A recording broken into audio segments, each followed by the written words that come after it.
What's going on, guys? Andrew Sveda here, back with another video, stream video, whatever you want to call it. I said a lot that usually hockey wouldn't be on this channel anymore, but what the is going on in Pittsburgh? I wake up to this morning to John Marino getting flipped a cap dump to New Jersey for a lottery ticket defenseman and Ty Smith and a third-round pick, which okay, the Penguins needed to move a defenseman because obviously they're not. They have 9 defensemen for 6 spots, or really 7 spots, because they'll spare.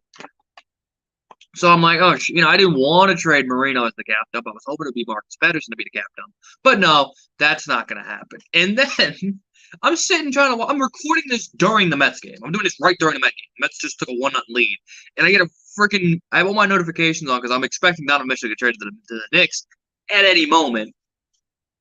So I got the Twitter notification. I'm like, okay. And I also have all the NHL guys. I'm waiting for Nassim Kadri to sign. Some other guys who kind of like this last couple, Needle Rider, a few of the guys who haven't signed yet to officially pick their teams.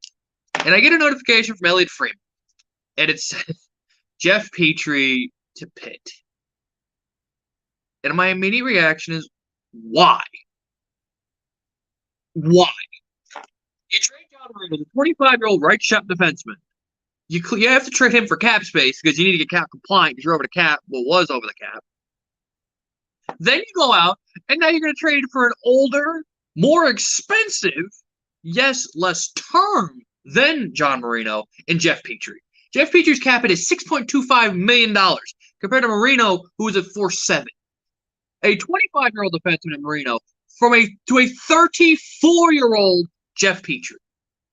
The official trade details is Jeff Petry and Ryan Poehling, who really cares, a 23-year-old winger, left shot centerman, 17 points in 57 games, former first-round pick in 2017, for Mike Matheson and a fourth. And obviously, Mike Matheson, when he was traded to Pittsburgh, was one of the worst defensemen in the league. Like, he was bad. He's coming to Pittsburgh. He's actually playing really good. And it's, again, kind of like how the Penguins turned Cody Ceci when he played for Pittsburgh that one year into a very good offensive defenseman last year. 74 games played, 31 points, 11 goals, 20 assists. He's 28. So the Penguins' idea here was take a cap hit of Mike Matheson at close to 5 and add it for $6.25 for an older version of Mike Matheson. Yes, you maybe get out a year early. Obviously, the Matheson's getting paid for 3 more years. Petry's got 2 more years. But what the? I'm like, you still have 9 defensemen. Even with now you're bringing another one. So now you're pretty much just flipping defenseman for a right shot defenseman for a Marino's replacement. You still don't have a top 6 winger. You still have to make another trade here. And I brought up Puckapedic on Twitter, kind of calmed me down a little bit because the Penguins, I'm like, oh, that now they're back in the negative.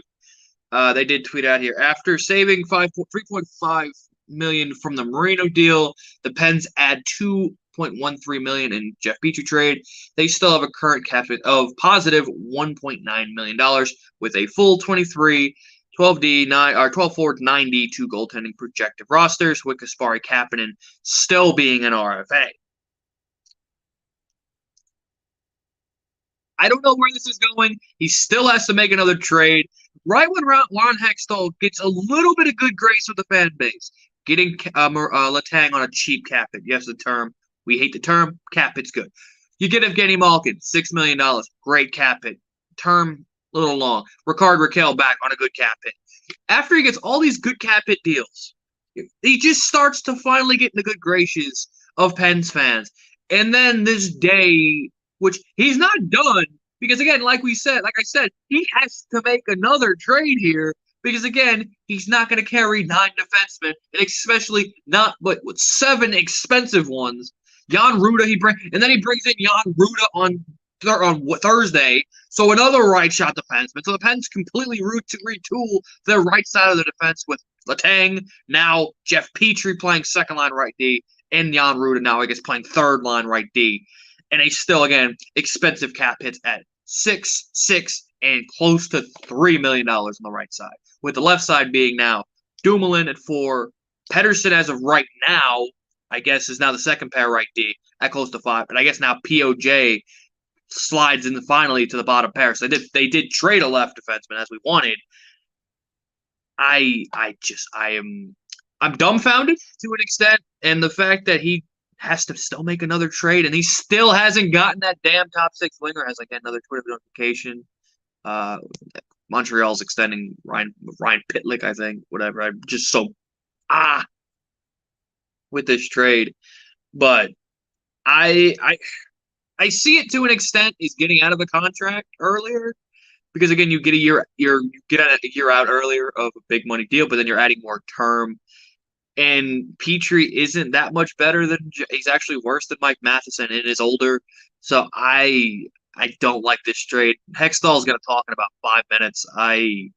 He's got some explaining to do here, and he's going to say, the Penguins did get bigger defensively with Petry and Jan Ruda, so that's one of the bigger things. The Penguins wanted to get bigger on the back end, but I don't know. I'm just sitting here trying to figure out who the hell is going to play left wing, second line left wing. That's my biggest issue, and I think that should be the bigger issue and the bigger need for the Pens. But Ron Hextall is like, right shot defenseman, you're my type of guy. So I don't know. They still have some money, and if they want to pair, they could still trade for a left shot defenseman. They did get 2 draft picks. They just added a third and a fourth in the trade. These 2 trades, so they've added some extra draft cap, a couple of extra picks, and they have a little bit of cap. And then if you add Pettersson's contract, maybe you can get a quality, maybe a Connor Garland. I keep saying Vancouver and Pittsburgh make the most sense to make a trade. Obviously, the dream scenario would be JT Miller, but Connor Garland could be a great compromise to play on the left side. But Ron Hextall just seems to want defensemen, so that's his big priority. He's completely retooled the defense. Again, Petry in 68 games, 27 points, 6 goals, 21 assists, goals for, 49% of the goals for, expected goals 49%. It's again, and then you look at Matheson, goals for 55%, goals expected goals for 56%. So he has the higher expected and goals for. It's just Tom Money. I don't know. We'll see. Again, they're trying to win. I just don't get it. Trading pretty much Mike Matheson and John Marino for Jeff Petry probably wasn't what I expected the Pens to do. I mean, there was rumors like when Letang was going to walk at the Pens were interested in Jeff Petry, and I thought that those rumors would die down and not happen because they re-signed Letang, and now they have Letang and Petry at $12 million between the two of them playing on the right side, which yeah, I just don't know. I'm just so dumbfounded right now, and obviously this isn't real structured video you're watching. It's just I just wanted to hop on live because I was just so. I almost threw my phone when I saw the notification, and then I saw the Puckpedia, and it said, "Oh, the Pens still have some cap space," and and obviously Hextall's going to piss me off now. I think he's talking as we speak, so I'll probably go watch that. But leave in the comment section down below. What do you guys think of the Jeff Petry move? What do you think of John Marino for Ty Smith? I didn't really talk about the John Marino move, but yeah, Marino getting moved to New Jersey, and pretty much cap dump for Ty Smith. So again, they traded 2 defensemen for Jeff Petry. So thank you guys for watching. So drop a like, subscribe, turn on the notification bell, and I will see you guys in the next video. Or hell, maybe I'll see you later because who knows? They'll trade Pettersson now because they're not done. So thank you guys for watching.